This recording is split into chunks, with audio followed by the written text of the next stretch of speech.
আল্লাহ কেন নারীকে মাটি থেকে সৃষ্টি করেননি? কেন নারীকে পুরুষের পাঁজরের হাড় থেকে তৈরি করা হয়েছে? নারীকে যেই পুরুষের পাঁজরের হাড় থেকে সৃষ্টি করা হয়েছে তার সাথেই কি তার বিয়ে হবে? আমরা কি সকলেই মাটি থেকে তৈরি, নাকি কেবল আদম আলাইহিসসালাম মাটি থেকে তৈরি? আজকের ভিডিওটি খুব তথ্যবহুল, তাই ভিডিওটি শেষ পর্যন্ত দেখুন। আশা করি অনেক অজানা বিষয় জানতে পারবেন। আল্লাহ পবিত্র কোরআনে ইরশাদ করেছেন, নিশ্চয়ই আমি মানুষকে কালো ও ঠনঠনে শুকনো মাটি দিয়ে তৈরি করেছি। একটি বর্ণনা মতে যখন আল্লাহ তাআলা হযরত আদম আলাইহিসসালামকে সৃষ্টি করার ইচ্ছে করলেন, তখন আল্লাহ আজরাইল আলাইহিসসালামকে হুকুম করলেন পৃথিবী থেকে মাটি নিয়ে আসতে। তখন আজরাইল আলাইহিসসালাম এক মুঠো মাটি নিয়ে আল্লাহর দরবারে চলে যান। তার হাতে যে মাটি উঠে এসেছিল তার 7টি রং ছিল, সাথে বিভিন্ন ধরনের মাটি ছিল। সেই এক মুষ্টি মাটিতে সব ধরনের মাটি ছিল। এরপর আদম আলাইহিসসালামকে সৃষ্টি করার পরে তার পাঁজরের হাড় থেকে এক মহিলাকে সৃষ্টি করেন, যিনি হলেন বিবি হাওয়া আলাইহিসসালাম।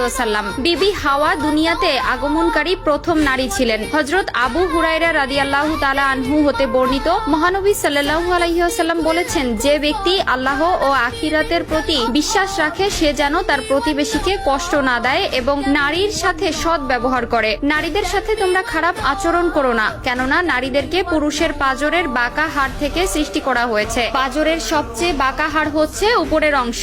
একে সোজা করার চেষ্টা করলে ভেঙে যাবে এবং যেমন আছে তেমন রেখে দিলে তা বাঁকাই থেকে যাবে। অতএব নারীদেরকে ভালো ওসিয়তের মাধ্যমে সংশোধন করো। নারীদের সাথে শিশুদের মতো ভদ্র আচরণ করা উচিত। আল্লাহ তাআলা পবিত্র কোরআনে ইরশাদ করেন, পুরুষরা নারীদের উপর কৃতিত্বশীল, অর্থাৎ পুরুষ নারীর অভিভাবক। পুরুষরা নারীর প্রতি দায়িত্বশীল হবে, এটা স্বয়ং আল্লাহ তাআলার বিধান। পুরুষরা হবে ঘরের কর্তা আর নারীরা হবে তার অধীনস্থ। মহান আল্লাহ তাআলা নারীদেরকে পুরুষের জন্য সৃষ্টি করেছেন, তাই পুরুষদের প্রতি নারীর আনুগত্য বাধ্যতামূলক। এই থেকে একটি বিষয় পরিষ্কার যে স্বামী স্ত্রীর অধিকার এক নয়, বরং নারীর চেয়ে পুরুষের অধিকার সবচেয়ে বেশি। এটা মোটেও নারীর প্রতি অবিচার বা অন্যায় নয়। এখন প্রশ্ন হলো, প্রত্যেক নারীকে পুরুষের পাঁজরের হাড্ডি থেকে তৈরি, নাকি কেবলমাত্র হাওয়া আলাইহিসসালামকে হযরত আদম আলাইহিসসালামের পাঁজরের হাড় থেকে তৈরি করা হয়েছে? অগ্রাধিকার মত হচ্ছে শুধুমাত্র প্রথম মানব আদম আলাইহিসসালামকে মাটি দিয়ে তৈরি করা হয়েছে। মাটির তৈরি খাবার খেয়ে মানব দেহ গঠিত হয়। এই প্রসঙ্গে সূরা তোহার একটি আয়াত থেকে সিদ্ধান্ত নিয়েছে